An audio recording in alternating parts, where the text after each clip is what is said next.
안녕하세요. 저는 더서울 비뇨의학과의 추민수 원장입니다. 안녕하세요. 저는 퍼펙트 비뇨의학과 의원의 한병규입니다. 선생님 오늘 또 이렇게 초대해 주셔서 감사드립니다. 오늘은 전립선 암 치료 중에 방사선 치료가 수술과 함께 큰 양대 산맥이라고 해도 네네. 좋을 만큼 이렇게 중요한 치료인데 전립선 암의 방사선 치료의 부작용을 줄일 수 있는 방법에 대해서 설명을 해주신다고 해서 네. 저도 배우러 나왔습니다. 그 전에 선생님 제가 엊그저께 들었는데 더서울 비뇨의학과 의원에서 요로결석 내시경 수술 1000번째 집도 하셨다고 들었습니다. 네. 서울대병원 계실 때 3,500례 정도 하셨죠. 네. 네네네. 그리고 네네. 개원하시고 1000례 정말 축하드리고 아이고, 정말 고맙습니다. 많이 네. 고생하셨습니다. 정말 진짜 익스퍼트십니다. 전문가세요. 네. 그러면 하여튼 너무 수고 많으셨고 축하드립니다. 선생님 전립선암 오늘 먼저 주제 먼저 말씀드리면 전립선암의 방사선 치료는 어떤 과정으로 진행이 되나요? 네. 방사선 치료는 저렇게 환자가 누워서 전립선 우리가 타겟하는 부분에 이제 방사선을 쭉 째고 보통은 이제 일주일에 5번, 5회 정도 하는 그런 시술입니다. 네, 저런 시술 마취도 없이 통증도 없고 간단한 수술이긴 한데 저기 보시면은 저기 파란 초록색이 전립선인데 바로 뒤에 이제 직장이 있고 바로 위에는 또 방광이 있어가지고 주변에 약간의 이제 문제들이 생길 수 있는 위험이 늘 있는 그런 방법입니다. 네. 이렇게 선형 가속기라고 하는 기계에 누워서 방사선을 쪼여야 되는데 우리가 치료하고 싶은 건 여기 전립선이니까 여기만 세게 들어가야 되니까 여기만 요렇게 한번 이렇게 한번 옆에서 한번 이렇게 해서 여기만 많이 중첩이 되게 하는데 요 주변으로 인접 장기의 방사선 영향을 요즘에는 많이 정밀하게 해서 줄인다고 해도 영향이 있을 수밖에는 없는 거죠. 네. 그래서 저런 이제 OAR이라는 오간 앳 리스크라는 개념이 나오는데 우리가 타겟하는 오간을 아무리 열심히 그 타겟을 해도 주변 조직에 좀 위험을 받을 수밖에 없습니다. 그래서 그런 이제 주변 조직의 위험 안에 들어가는 오간을 오간 앳 리스크 OAR이라고 부르고 있습니다. 그래서 전립선의 오간 앳 리스크는 방광과 직장과 방광. 방광이 되죠. 그래서 직장과 방광에 원치 않은 방사선이 들어갈 수밖에 없고 그로 인해서 방광과 직장에 방사선으로 인한 증상이 피해가 누적돼서 나타날 수밖에 없는 거죠. 네네. 그래서 우리가 그 부작용을 줄이기 위해서는 다른 기관으로 가는 방사선을 줄여야 되잖아요. 네네. 그럼 어떻게 하면 그거를 줄일 수가 있는 거죠? 그거 이제 물리적으로 이제 그 공간을 띄우는 수밖에 없는데 저렇게 직장과 전립선 사이에 하이드로겔이라는 이제 어떤 물질을 채워가지고 물리적으로 이렇게 띄워주는 그런 방법이 있겠고, 근데 방광하고 전립선하고는 원래가 붙어 있기 때문에 띄울 수가 없기 때문에 저런 방사선 할 때는 최대한 방광을 이렇게 채우고 그 방광 벽들을 쭉 이제 늘려서 멀어지게 해서 가급적 하고 있습니다. 소변이 지나가는 길인 전립선과 그 직장이 바로 항문 안쪽에서 그 분변이 저장되어 있다가 배출하는 곳 직장이죠. 거기가 너무 붙어 있어서 거기도 어떻게 아무리 정밀하게 방사선을 외부에서 조준을 한다고 해도 방광과 직장은 인접해서 조금 미량이라도 방사선이 들어갈 수밖에 없는데 방광은 같이 비뇨기계니까 띄울 수가 없고 직장은 저런 특수한 차폐 물질을 주입을 해서 소화기관과 비뇨기관이니까 그 사이를 물리적으로 띄워준다는 말씀이시군요. 1cm만 띄워도 뭐 거의 영향이 제로에 가까워지기 때문에 저렇게 넣어주면은 영향이 거의 없는 것으로 되어 있습니다. 그래서 저렇게 넣는 이제 시술을 스페이스 OAR이라고 네네. 하는 겁니다. 자, 선생님 그러면 이제 여태까지는 이제 방사선암 치료에 부작용이 있을 수 있고 그것을 줄이는 방법, 스페이스 OER 그게 오늘 주제였고 그럼 이제 본론으로 들어가면 전립선암 뭐 간단하게 설명해 주시겠어요? 아, 네. 전립선은 그냥 전립선에 생긴 암입니다. 선암 주로는 이제 전립선이 뭔가를 이제 분비하는 기관이기 때문에 주로는 선암으로 생기고 선암이 뭐 우리 유방암이나 뭐 갑상선암 이런 것들이 다 선암으로 되어 있는데 그래서 뭐 유전적으로 조금 연관이 있는 것으로 되어 있습니다. 주로는 뭐 고령에서 생기고. 그렇죠. 주로 고령에서 생기고 초기에 증상이 없기 때문에 검진에서 발견되는 경우가 상당히 많이 있죠. 그래서 네네. 이제 올 초에 2023년도 자료가 발표가 됐는데 국가암통계가 전립선암이 남성암 발생률 1위로 이렇게 발표가 네. 됐죠.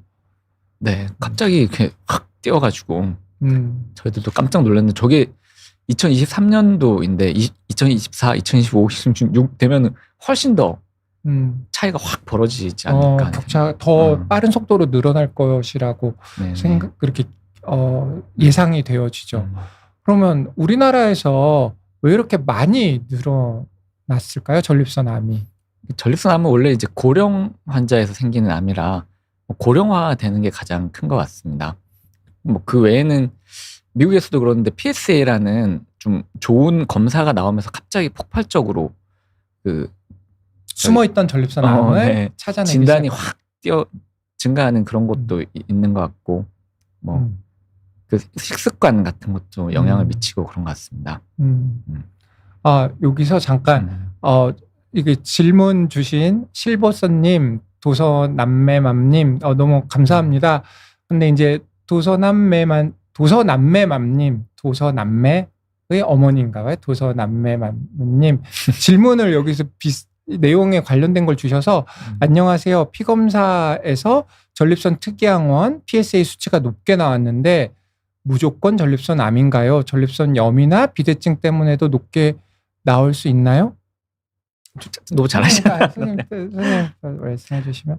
PSA라는 게 이제 전립선 특이 항원이기 때문에 암 수치가 아니라 전립선 특이 항원입니다. 그러니까 전립선 그 상피 세포에서 분비되는 이제 물질이기 때문에 꼭 암이 아니라 여러 가지 조건에서 아까 말씀하신 것처럼 전립선 염이나 비대증 때문에도 충분히 올라갈 수 있습니다.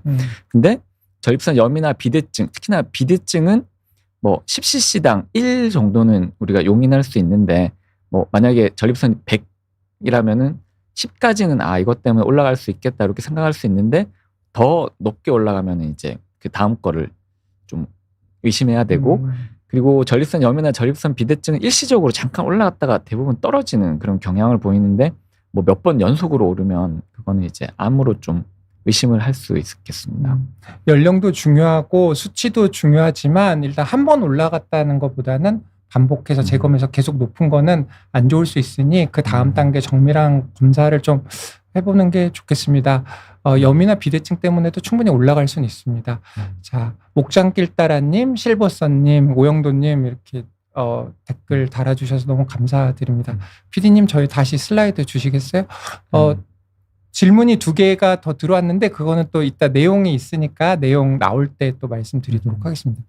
그러면 전립선 암의 진단은 그렇게 하고 그러면 오늘은 이제 치료잖아요. 그래서 전립선 암의 치료 간단하게 설명해 주시면 감사하겠습니다. 질문에서 나온 것처럼 이제 아주 초저위험군인 경우 이제 경과 관찰.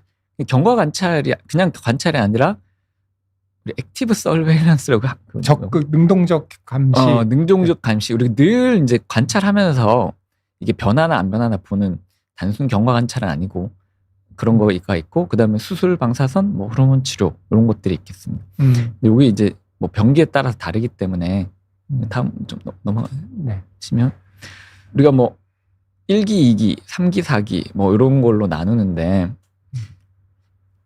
1, 2기일 때 특히나 이제 1기 아주 초기의 1기일 때는 능동적 감시가 가능은 한 거는 맞습니다. 근데 그냥 보는 건 아니고 뭐 3개월에서 6개월마다 피검사를 계속 해야 되고 1년에 한 번 초기에는 1년 내에 조직 검사를 또 한번 해야 되고 그 다음에 뭐 1년부터 3년 사이에 뭐 MRI를 하든지 또 조직 검사를 하든지 그러니까 그냥 보는 건 아니고 열심히 우리가 가만히 계속 눈을 부릅뜨고 지켜본다 이렇게 생각하시면 되겠고 능동적 감시에서 조금이라도 진행되는 소견이 보이면 바로 이제 치료로 들어가는 겁니다.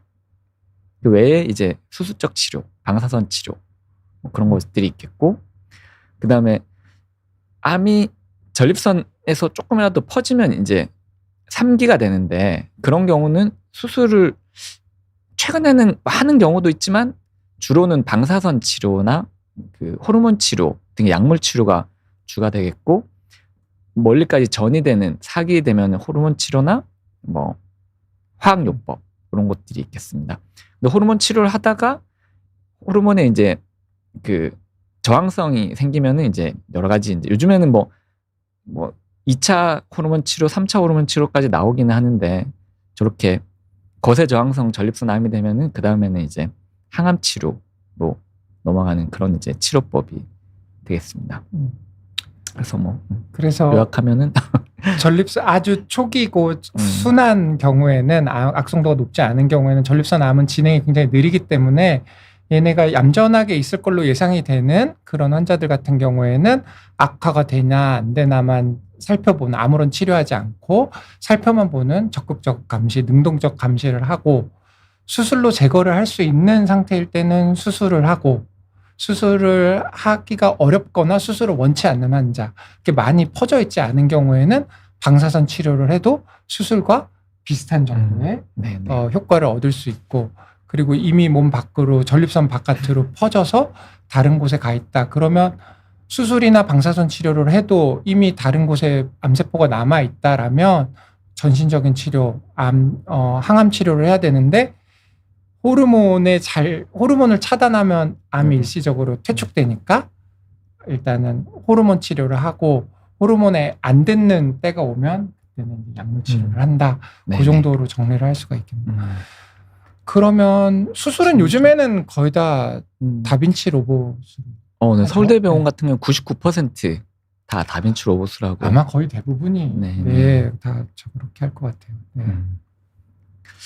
근데 이제 수술을 우리가 전립선 초기암, 국소암인 경우 수술을 할지 방사선 치료를 할지 여러 가지 이제 엄청나게 많이 고민하고 그렇게 알아보실 텐데 이런 이제 조직 검사하고 저한테도 워낙에 많이 물어보셔가지고 이걸 결정해 드리기가 조금 어렵긴 합니다. 근데 수술 치료의 장점, 명확한 장점이 또 있고 방사선 치료에도 명확한 장점이 있기 때문에 장점을 위주로 좀 말씀드리면 수술 치료는 암 조직을 확실하게 그냥 몸 밖으로 꺼집어낸다 그런 게 있습니다.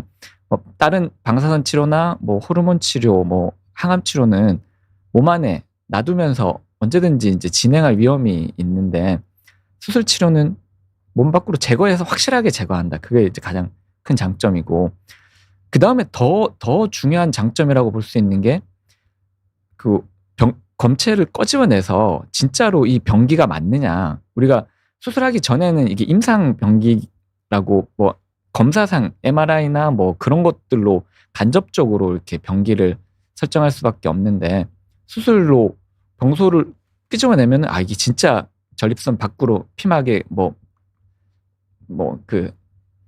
넘어가지 않았느냐. 그보다 더 중요한 거는 임파선이 진짜로 괜찮은 건지 임파선을 떼내가지고 되게 의심스러운 임파선을 떼내서 여기가 이제 암이 있느냐 없느냐 그런 거를 정확하게 병기 설정을 하는 게 되게 중요한 것 같습니다. 근데 실제로 우리가 좀 낮게 생각하고 수술했는데 업그레이드 되는 경우가 꽤 많이 있기 때문에 저거가 수술의 가장 큰 장점이 아닐까 하는 생각입니다. 그리고 수술하고 나면은 재발했을 때 방사선을 한 번 더 할 수 있는 그런 이제 여지가 좀 남아있다. 이제 그런 거가 좀 장점이 될 것 같습니다. 조직 검사에서 실제로는 악성도가 중간 이하 그렇게 높지 않을 줄 알았는데 생각보다 꽤 많게는 3분의 1 정도 이상이 수술하고 났더니 악성도가 높은 암이더라. 그러니까 그게 수술의 가장 큰 장점은 그렇게 제거를 하고 우리가 정확한 상태를 파악할 수 있으니까 앞으로 어떻게 될지 대응을 전략을 정확하게 짤 수 있다. 그게 네. 수술의 가장 큰 장점이기는 하겠죠. 네. 근데 수술하면 또 전신 마취도 해야 되고 또 입원도 해야 그런데. 되고 좀 회복 기간이 네네. 필요하잖아요. 네. 수술의 가장 큰 이제 문제는 저런 요실금이나 발기부전이 생긴다는 이제 그런 건데. 근데 요즘에 요실금은 거의 많이 줄어든 것 같아요. 옛날 로봇 수술하면서. 로봇 하면서 좀 획기적으로 줄기는 네. 했는데 그래도 없진 1년까지 않지. 보면 한 5%에서 조금 있다는 얘기가 있어가지고 초기에는 한 3개월 내까지는 거의 다 있다고 보는 게 맞는 것 같습니다. 네. 결석전. 어이구. 그 다음에 방사선 치료.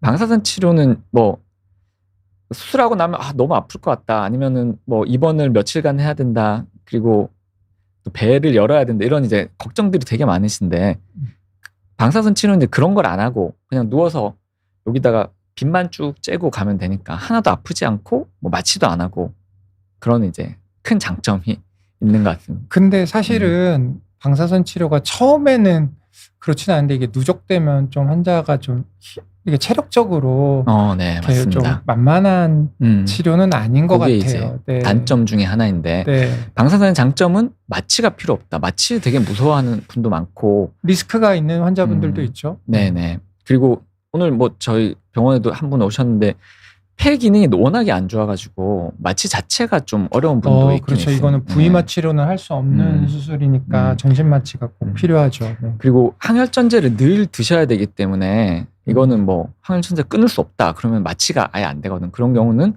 어쩔 수 없이 방사선 치료를 좀 해야 되고.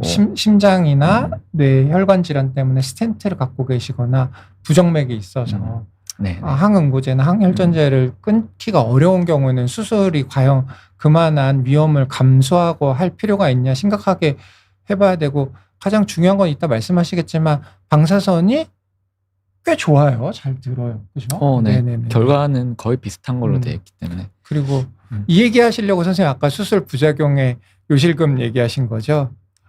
네네. 네네. 그래서 뭐 입원을 안 해도 되고 매일 이제 하루에 한 10분 정도만 있다가 집에 가서 하면 되고 그 다음에 초기 합병증이 거의 없는 이제 그런 장점이 조금 있겠습니다. 특히 요실금은 제로다. 네네.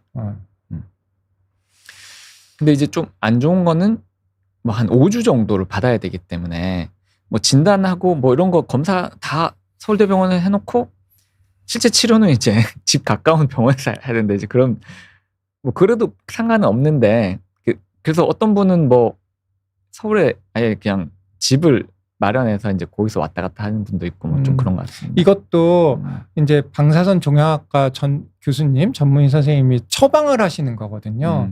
그래서 뭐 6,800이다 7,000이다 뭐 이렇게 처방을 해주시면 그걸 한 번에 다 맞으면 사람이 견딜 수가 없습니다. 그래서 180이나 200으로 쪼개서 이렇게 분절을 나눠서 이렇게 해서 5 내지 6주 정도 이렇게 하는데 요즘에는 뭐 사이버나이프나 그런 것들은 일주일 안에 끝나기도 하긴 하는데 어쨌든 통원 치료를 하면서 그 처방된 전체 방사선 양을 이렇게 하고 이제 방사선 치료만 하는 게 아니라 호르몬 치료랑 병행을 하면 효과가 더 좋아져서 호르몬 치료를 같이 병행을 하는데 호르몬 치료는 뭐 크게 어려운 건 아니고 주사죠. 요즘은 대부분. 네네. 주사 맞고 약으로도 먹는 약.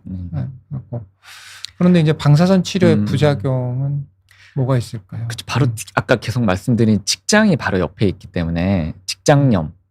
저기 생각보다 뭐 피도 자꾸 나고 설사 나고 뭐 늘 변실금이 요실금이랑 달라서 변실금은 조금 너무 좀 당황스러운 일이 있기 때문에 직장염의 문제 그리고 방광은 아까 좀 물리적으로 떨어뜨릴 수 없기 때문에 방광에 또 문제가 되면은 소변 자주 보게 되고 피도 나고 그런 분이 꽤 있습니다. 근데 이게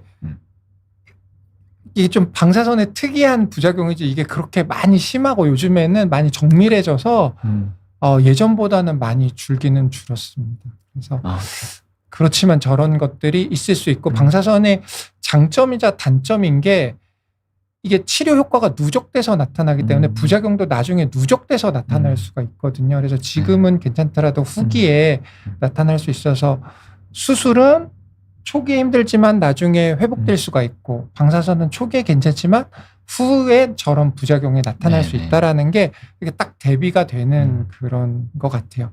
그러면 수술과 방사선 가기 전에 피디님 목장길따라님 질문 좀 띄워주시겠어요? 목장길따라님께서 되게 중요한 질문 하나 주셨어요. 이제 저희가 수술이냐 방사선이냐는 이제 국소 전립선암 밖으로 퍼지지 않은 전립선 안에만 있는 암세포를 치료하는 그런 방법 두 가지 중에 뭘 할 거냐 장단점을 알아봤는데 능동적 감시 치료하지 않고 적극적으로 관찰하는 것이 정말 안전한가 여기에 대해서 좀 얘기를 하고 가야지 아니면 시간이 없을 것 같아요. 이게 안전한가 안전하지 않은가 그러면 안전하기 때문에 우리가 적극적 관찰을 하는 건 아니고 이거 이제 치료하면 여러 가지 문제들이 생기기 때문에 최대한 문제 없이 편안하게 살게 만들어 보자 이제 그런 취지이기 때문에 삶의 질을 네. 건강 수명을 생각하자. 네. 그래서 안전하죠. 안전할 저는 수 있는데. 제가 대답드리면 네. 만약에 담당 선생님께서 치료를 좀 미루고 적극적인 관찰을 하자라고 말씀을 하셨다면 안전한 상태입니다. 안전하고 이것 때문에 현재 상태로 이것 때문에 생명의 위협을 받지 않으실 거다. 기대 여명을 충분히 치료의 부작용을 감당하지 않고 건강하게 남은 여생을 누리실 수 있기 때문에 이런 거를 하자라고 말씀을 하셨을 거예요. 그래서 안전하다.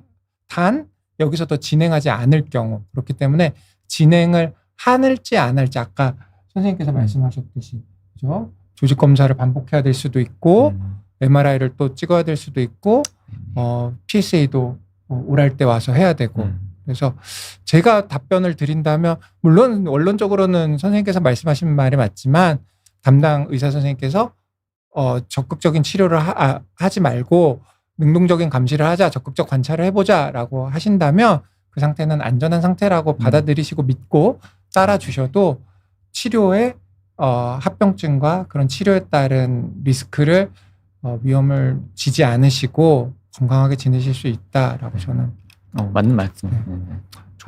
제가 객인데 제가 너무 자 이제 그러면 하여튼 목장길따라님 되게 중요한 질문 주신 것 같아서 말씀드렸고 감사합니다.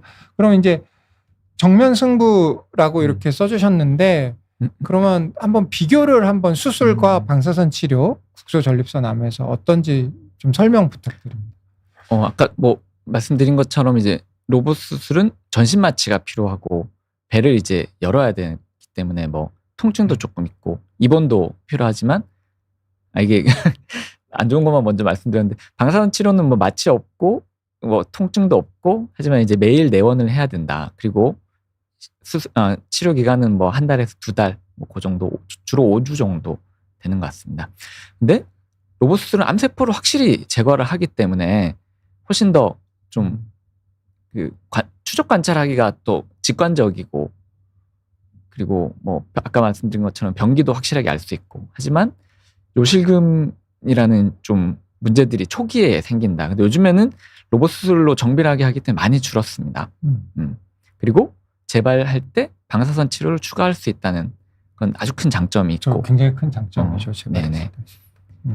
근데 방사선 치료는 반면에 이거를 이제 치료를 하고 나서 서서히 PS가 떨어지기 때문에 이게 진짜 치료된 게 맞나 좀 애매한 경우가 있긴 있어요. 믿고 그냥 기다리는 거고 예전에는 이제 배변장애나 빈뇨, 뭐 방광 쪽에 이제 방사선 방광염 뭐 이런 것들이 조금 있었다.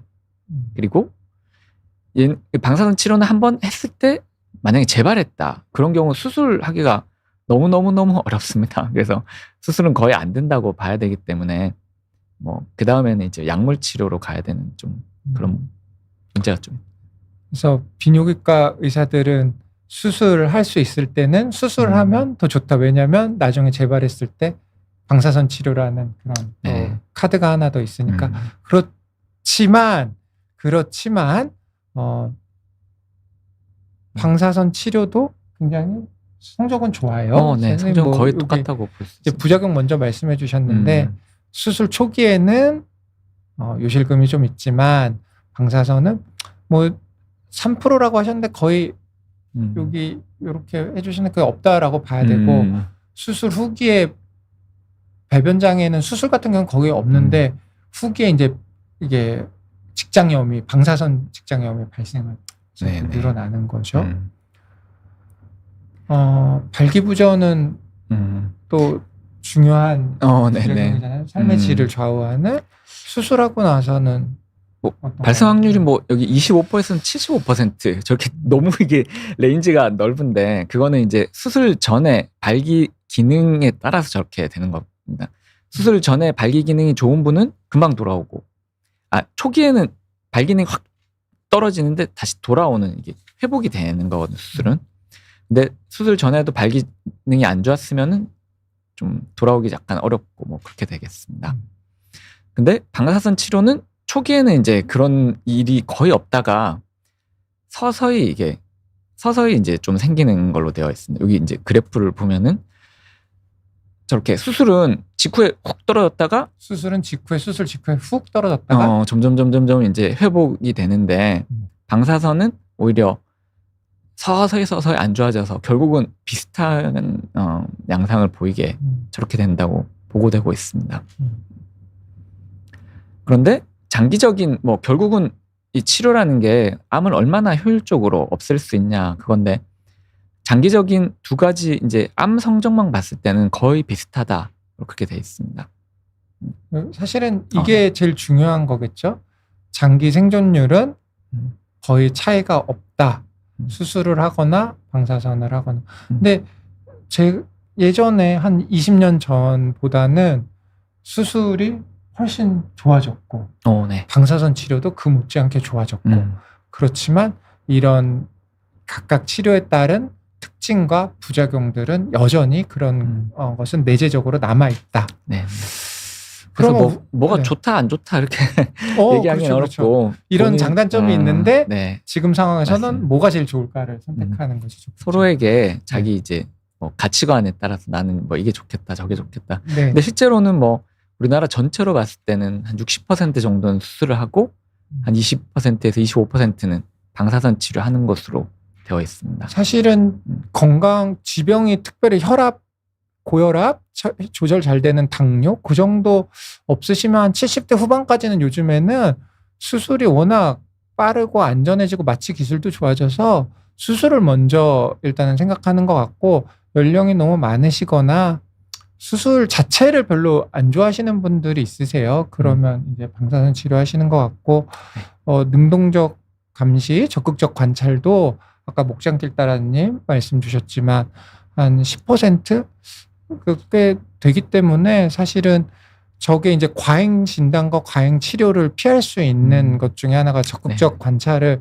좀 우리가 적극적으로 하기 때문에 좀 더 많은 환자에게 하고 있기 때문에 저것도 안전하고 좋은 방법으로 생각이 돼서 요즘에 늘어나고 있죠. 그러면 이게 좀 중요한 문제 같아요, 선생님. 좋아. 그러면 방사선 치료도 수술만큼 좋아. 이런 약간 특징이 있지만 좋아. 그러면 언제 누구에게 어떻게 하냐가 사실은 제일 중요한 문제 같아요. 오늘 이제 주제 지금까지 이제 뭐 서론이었네요. 서론 이제 본론으로 들어가겠습니다. 방사선 치료도 우리는 원래는 완치를 목적으로 주로를 하고 있습니다. 그렇기 때문에 아까 1기, 2기 국소암일 때 거의 주로 하고 3기까지도 그 주변 조직 조금 포함해서 이제 해본다. 요즘에는 뭐 수술도 적극적으로 이제 3기 때도 하니까 그래서 방사선 치료도 결국은 완치를 목적으로 하는 치료이다. 이렇게 생각하시면 되겠습니다. 뭐 예전에는 이게 이제 IMRT라고 뭐 그 부작용을 확 줄일 수 있는 그런 새로운 기법들이 나왔는데 이런 게 이제 보험이 안 됐기 때문에 얼마 뭐 하진 않다가 2015년도에 급여화되면서 그때부터는 이제 완전히 폭발적으로 늘기 시작하였습니다. 뭐 그렇기도 하고 이제 수술 이때 당시만 해도 수술은 뭐 의료보험 하면은 뭐 거의 없으면 개복 수술 같은 경우에는 네. 비용이 부담이 없었는데 이때만 해도 몇 천만 원 들었으니까 비용 때문에도 못 하시는 분들도 네네. 제가 있었던 게 생각이 나는데 급여화되고 나서는 좋아졌고 무엇보다 이 IMRT라고 하셨는데 이게 전립선에만 선택적으로 높은 선량을 조사할 수 있기 때문에 생각보다 부작용이 많이 예전보다는 많이 줄어들었고 그래서 많은 분들이 선택하고 있고 좋은 치료죠. 그래서 이거는 아까 보셨듯이 전립선에 방사선을 집중적으로 조사를 해야 되는데 그러다 보면 인접 장기에 영향이 갈 수밖에 없다. 그래서 거기에 들어가는 위험이 방광과 직장이 바로 방사선 치료 필드에 들어가는 네네. 인접 장기다. 그래서 뭐 방사선 종양학과에서 전립선에만 넣기 위해서 이렇게 빙빙빙 돌아가면서 하고 그리고 그 상황에 따라서 이제 세기를 막 조절해 가는 저기 IMRT 아까 말씀드린 세기 변조 방사선 치료입니다. 저렇게 이제 하면은 훨씬 더 주변 조직을 덜 이제 영향을 미치게 되겠습니다. 그러니까 위에서 쏠 때는 이만큼 쏘고 옆에서 쏠 때는 요만큼 쏘고 대각선에서 쏠 때는 그 폭을 줄여서 이 가운데 여기만 선량이 집중되게 이렇게 하는데 이 주변 방광과 직장 쪽에 어쩔 수 없이 미량의 방사선은 노출이 될 수밖에 없기 때문에 그죠? 저거를 다 피한다는 거는 사실 불가능하죠. 네네. 네. 그래서 이게 방사선 치료하면 저렇게 뭐 그레이드 1, 2, 3, 4 등의 이제 부작용들이 자꾸 나타나는데 1, 2는 그래도 뭐 견딜만 한데 3, 4부터는 되게 좀 중요하고 삶의 질을 확 떨어뜨리는 이제 그런 부작용들입니다. 이렇게 보면은 이제 방사선을 맞으면은 저렇게 궤양 같은 게 허옇게 생기면서 피가 자꾸 나고 옆에 보면 오른쪽 보면은 저렇게 이제 화상 입은 것처럼 빨개지면서 아주 계속 자극이 되고 설사가 자꾸 나고 너무 설사가 급하기 때문에 저기 변실금 생기는 이런 일들이 꽤 많이 생기는 것으로 되어 있습니다. 이게 빨리 분열해서 자라는 세포를 타겟으로 하는 거기 때문에 암세포가 그렇잖아요. 그렇기 때문에 방사선을 맞으면 그런 빨리 분열하는 세포가 괴사가 되는데 장 점막도 계속 탈락하고 새로 생기고 탈락하고 새로 생겨야 되는데 그런 점막도 방사선에 의해서 손상을 받으니 저렇게 헐고 네네. 궤양이 생기고 그러니까 염증이 생겨서 혈변도 생기고 장이 더 담아두지 못해서 묽은 변을 보게 되고 그래서 네. 변실금도 생기게 되고 그런 거죠. 그런 저런 이제 뭐 변실금, 통증, 출혈, 설사, 직장염 이런 것들이 생각보다 많이 5년이 지나면은 방사선 치료 받은 사람의 4분의 1, 25%니까 4명 중에 1명이 생기는 아주 심각한 문제였거든요, 예전에는. 그래서 이런 거를 너무 많이 생기니까 이거 꼭 예방을 해야겠다. 그래서 나온 게 이 스페이스 OAR이라는 하이드로겔 삽입술입니다. 이게 중요한 게 누적이라고 하는 치료 효과가 장기간 남는 것처럼 부작용이 발생하면 그것도 누적돼서 오래 가는 거죠. 물론 네네. 시간이 지나면 조금 완화되기는 하지만 그 동안에 너무너무 환자분들은 고생을 하게 되죠. 네. 그래서 저 전립선하고 직장 사이 한 1.5, 3cm 정도의 그 물리적인 이제 갭을 만들어주면은 그 직장이 그 안전하기 때문에 저런 이제 삽입술이 나왔고 실제로는 이렇게 그 주사기가 2개가 이렇게 붙어 있는 그런 모양이거든요. 그래서 양쪽에 있는 액체가 나와서 가운데에서 딱 만나게 되면 젤리처럼 이제 굳어지는 그런 형태입니다. 계속 몸 안에 남아 있나요, 선생님? 그렇지 않고 여기 보시면 시술 전에는 저렇게 없었는데 시술하고 나면 하얗게 보이는 저기가 이제 스페이스 OAR 물질인 거고 요거죠. 여기가 네네. 직장, 네. 여기가 전립선. 네. 그래서 요렇게 여기가 시술 전엔 딱 붙어 있어서 여기만 방사선을 딱 쪼여야 되는데 요만큼이 지금 노출이 되는 거잖아요. 그죠? 네네. 그런데 요렇게 뿅 하고 여기를 요렇게 띄워 놓으면 이게 13mm, 1cm 정도 그렇게 미약하게 띄워 놓으면 요즘에 방사선 치료는 정밀하기 때문에 여기는 삐껴서 여기 전립선만 정밀하게 조준 사격을 할 수 있다라는 거죠. 네네. 그리고 나서 요게 3개월 정도 지나면 요 하얀색은 흡수돼서 없어져 버립니다. 그러니까 매우 안전한 그런 시술이고. 방사선 치료는 요즘에는 거의 6주면 끝나고 길어도 8주 안에 다 끝나니까. 네네. 그래서 이거가 없을 때는 뭐 연구에 따라서 뭐 14%에서 25%까지 직장 문제들이 생긴다고 되어 있는데, 요거는 이제 뭐 회사에서 제출한 이제 데이터긴 한데, 저런 스페이스 OAR을 넣으면은 거의 0%로 떨어진다, 이렇게 되어 있습니다. 요즘에는 방사선 그 선형 가속기, 그죠? 그 방사선 장비 치료하는 장비가 더 정밀해져서, 그죠? 오히려 저게 더 중요해진 것 같아요. 어차피 이게 부정확하다면 삐껴 맞아서 저걸 해도 포함될 수 있는데, 그 1cm면 굉장히 큰 거리이기 때문에 그만큼 정밀하게 조준을 할 수 있기 때문에 저 정도 띄우는 시술은 굉장히 부작용을 나중에 줄일 수 있기 때문에 굉장히 중요한 것 같아요. 네.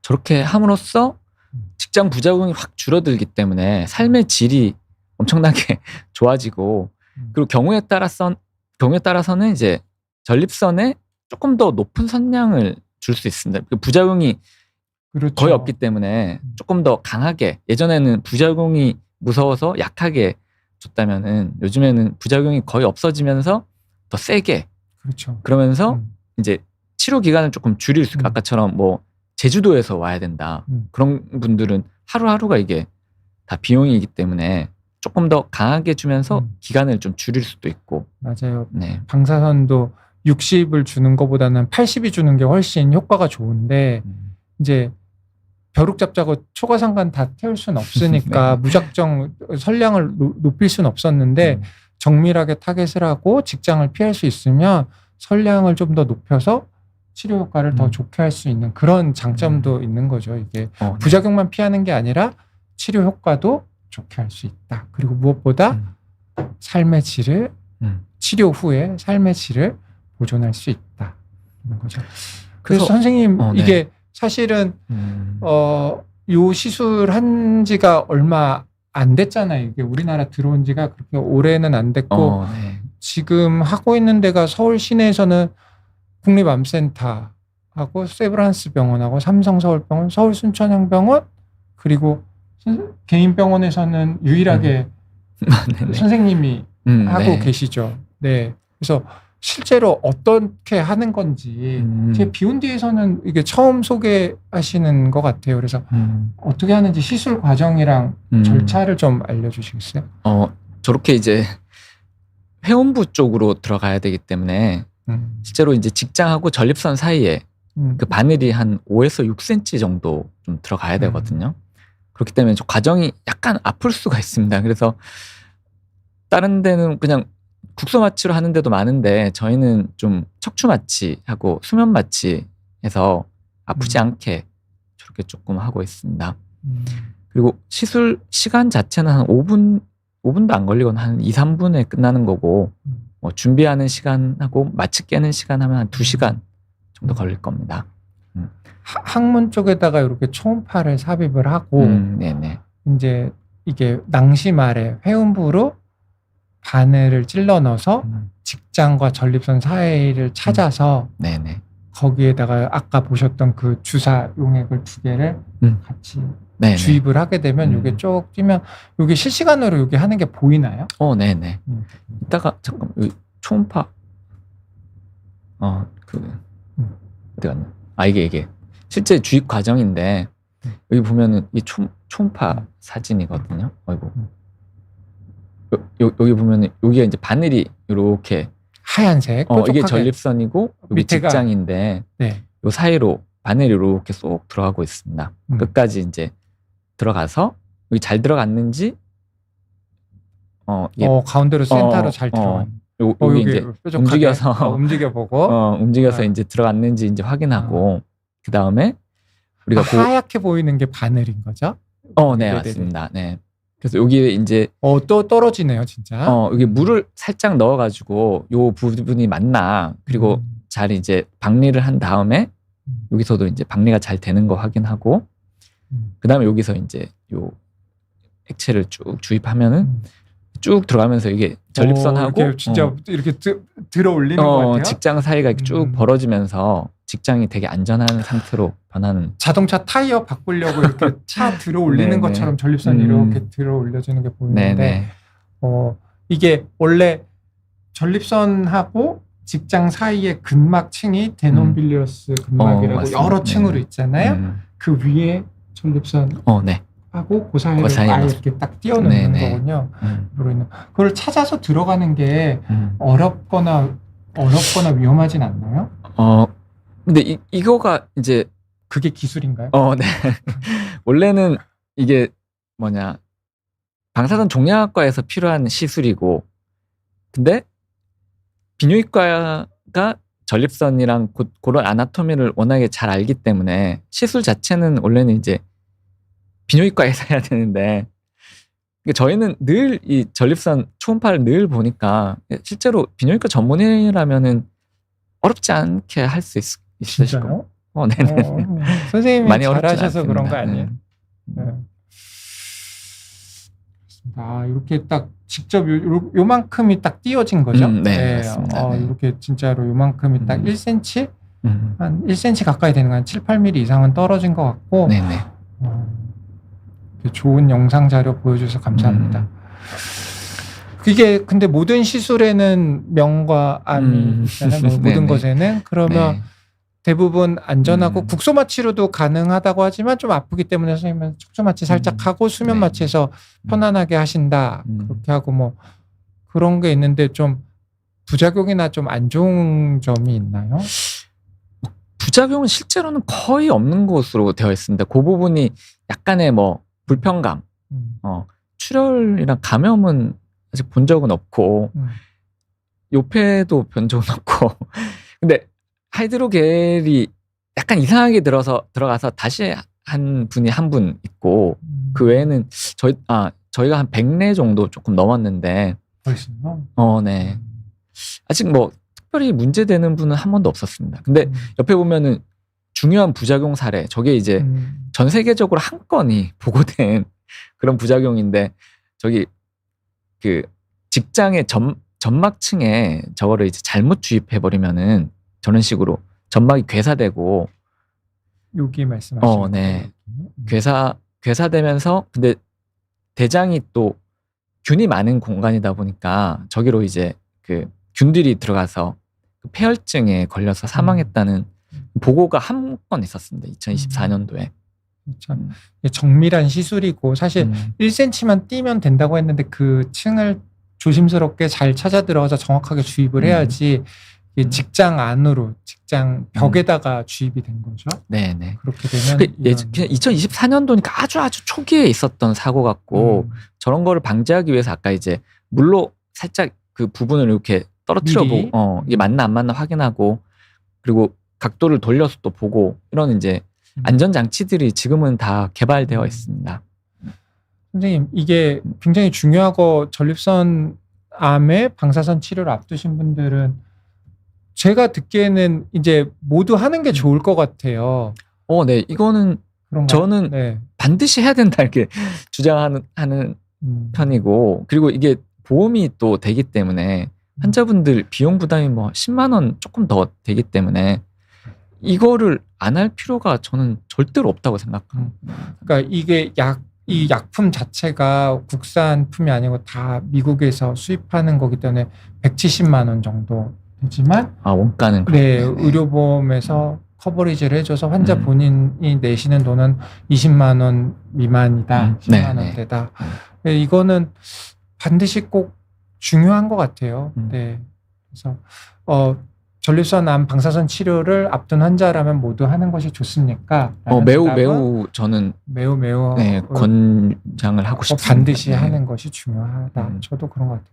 선생님, 보통 우리가 좀 차세대 IMRT도 물론 굉장히 진보된 치료기는 하지만 현재 하고 있는 방사선 치료도 그것보다 하나 더 앞서 나가 있는 사이버 나이프나 세브란스 병원에서 첫 했지만 세브란스 병원만 하고 있죠 지금. 네네. 중입자 치료 또 스페이스 OAR이 필요한 거. 얘네들도 어떻게 보면 방사선 치료의 개념 음. 안에 들어가는 거잖아요. 네네. 그래서 사이버나이프도 어떤 교수님들은 심지어는 수술만큼 수술보다 오히려 더 장점이 많다라고 얘기하시는 선생님들도 계세요.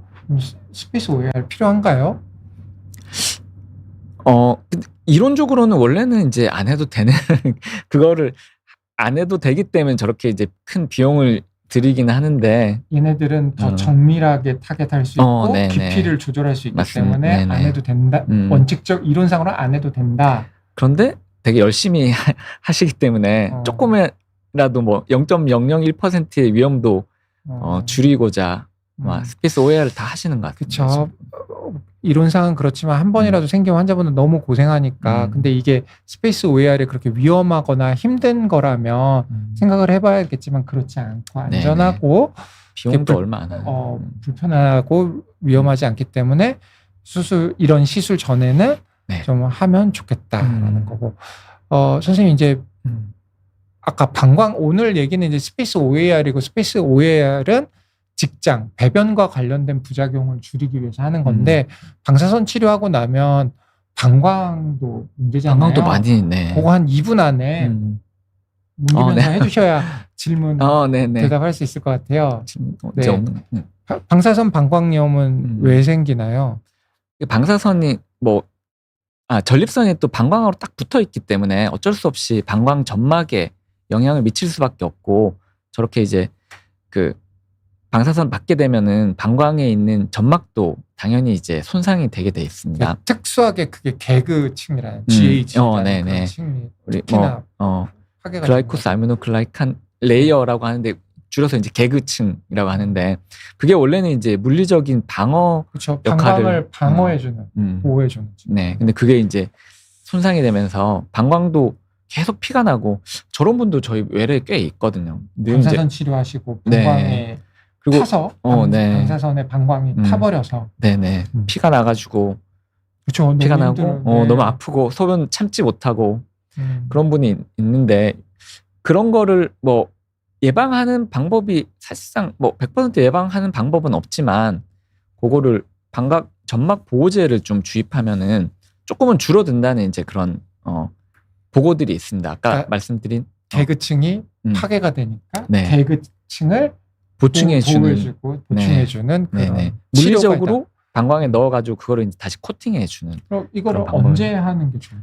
그거 하기 직전에 하고 있습니다. 방사선 치료를 하기 직전에 하면 일주일에 한 번씩 하는 와중에 하는 기간 중에 일주일에 한 번씩 이렇게 넣어주는 6주 한다 그러면 그 전에 와서 하고 1주 하고 또 와서 하고 시술 받고 또 1주 하고.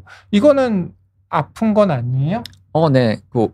카테터를 통해서 방광에 주입하고 거기서 한 20분 정도 코팅 시키는 거군요. 그렇게 그냥 얇은 고무 호스 밀어넣고 집어넣고. 이게 자궁경부암도 방사선 치료 많이 하잖아요, 여성분들. 그런 분들도 이거 해당이 되겠네. 잘 모르겠네. 그래서 하여튼 저거를 하면은 하부 요로 증상이 78%에서 발생하던 게 25%까지 유의미하게 줄일 수 있다 이런 이제 연구들이 많이 있습니다.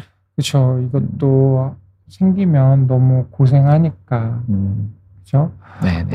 이런 개그층을 보호하는 약물이 없다면 모르겠는데 있다면 한 20분 정도, 30분 정도 병원에 계시다 가시는 거겠네요.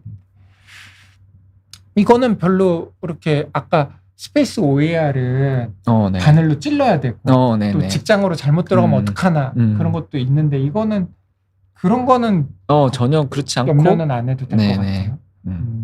아프지 않습니다. 아프지 않아. 자, 그러면 정리하기 전에 질문 주셨던 분들이 있으셔서 사실은 오늘 주제와는 좀 있지만 그래도 실버선님 제일 먼저 질문 주셨습니다. 감사합니다. 늦게 대답드려서 죄송해요. 전립선 비대증 약은 한번 먹기 시작하면 평생 복용해야 하나요? 중간에 약을 끊으면 소변 줄기가 다시 가늘어지나요, 선생님? 아이고, 답을 좀 주십시오. 선생님은 네. 평생 복용을 하셔야 되는 게 맞습니다. 원칙적으로는. 그렇지만 중간에 끊는다고 바로 줄기가 약해지거나 그러지는 않고요. 하지만 약을 끊어야 될 상황이 있거나 약이 더 복용할 필요가 없는데 굳이 그런 타성 때문에 계속 드신다면 안 좋은 거예요. 최근에 보면 약이 듣지 않는데 계속 그거를 계속 그냥 주구장창 계속 드시기보다는 다른 치료법들이 많이 나와 있으니까 좀 적극적으로 상의해 보시면 좋을 것 같아요. 그리고 소변 줄기가 바로 다시 가늘어지고 그렇다면 차라리 저는 수술을 좀 고려해 보시는 게 나을 것 같아요. 약을 끊었는데 눈에 띄게 소변이 불편해졌다, 줄기가 약해졌다. 그렇다면 난 차라리 적극적인 치료로 수술을 좀 고려해 보시는 게 오히려 도움이 되겠습니다. 자, 두 번째 마른 벚꽃님, 요로결석 체충격파 세석술은 몇 번까지 시도할 수 있나요? 전문가 나오셨는데 오늘 질문 잘 주신 것 같아요. 선생님, 체충격파 세석술은 깨질 때까지 하나요? 예전에는 뭐 그랬던 것 같습니다. 뭐 10번씩 했던 적도 예전에 있다고 들었고, 그 최충격파 뭐 몇 번까지 해야 된다 그런 거는 뭐 없습니다. 근데 뭐 그 시술을 하면서 이게 체충격파를 많이 하면 정말로 해결될 수 있을까? 아니면 여기서 그냥 다음 수술로 넘어가야 되나? 그거는 상황에마다 좀 다를 수 있을 것 같습니다. 결석이 크고 단단하면 횟수가 늘어날 수 있고 작고 바스러지기 쉬운 돌은 금방 끝날 수도 있고, 그래서 이거는 또 횟수가 정해진 거는 아닌 것 같고 그 상황에 맞춰서 다음 치료로 넘어갈 거냐 그 안에 잘 깨져서 마무리할 거냐 그 차이가 네. 근데 이게 체충격파는 한 번 하고 뭐 1주에서 2주 기다렸다가 또 어떻게 되나 보고 또 2주 기다리고 이런 식으로 시간이 많이 걸리는 시술이기 때문에 뭐 결석 자체의 팩터도 있지만 그 사람의 뭐 사회적인 그런, 오늘만 해도 이제 두바이에 사시는 분이 자기 이제 이번 주 금요일 날 가야 된다고 체충격파 해달라고 오셨는데 결석이 너무 딱딱하고 크기 때문에 그런 경우는 그냥 처음부터 수술하는 경우도 있고, 뭐 멀리 계신 분이면은 이제 바로 수술을 하기도 하고, 가까이에 자주 올 수 있는 분이면 체충격파 여러 번 시도해 보기도 하고, 그럼 상황에 따라 다 달라가지고. 내시경 시술 1000분 중에 한 분이시고 1000분이 넘으셨구나. 네. 1000 몇 번째 분이셨네. 그 시도는 뭐 네. 여러 번 해볼 수 있는데 네. 그게 과연 옳은 건지는 잘 판단을 해야 중간중간에 판단을 해야 된다. 한 번 하고 끝내는 게 아니라 1주나 2주 간격으로 하니까 재치료하기 전에는 상황을 판단을 해야 된다. 네네. 하여튼 중요한 예리한 질문 감사드립니다. 네. 자, 바우님, 안녕하세요. 남성 갱년기 치료를 위해 테스토스테론 호르몬 주사를 맞으면 정자수가 줄어들거나 전립선암 위험이 높아지나요, 선생님? 네.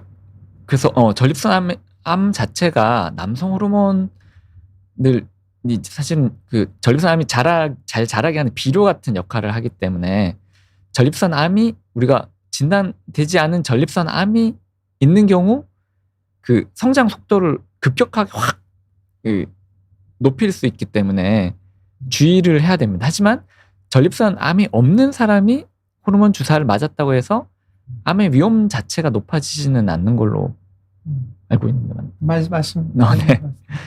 그리고 이제 남성 호르몬뿐만 아니라 테스토스테론 호르몬뿐만 아니라 근육 많이 생기려고 우리가 아나볼릭 스테로이드가 한글로 뭐라고 하나요? 사서 드시는 분들도 있고 직구하셔서, 그런데 정자 질이 굉장히 안 좋아지는 경우가 있거든요. 그래서 무분별한 스테로이드 남용, 테스토스테론도 스테로이드 호르몬이니까 그러면 정자 질에 안 좋은 영향을 줄 수 있기 때문에 맞습니다. 그런 건 안 좋습니다. 고환이 이렇게 쪼그라드신 젊은 남성도 제가 진료한 적이 있거든요.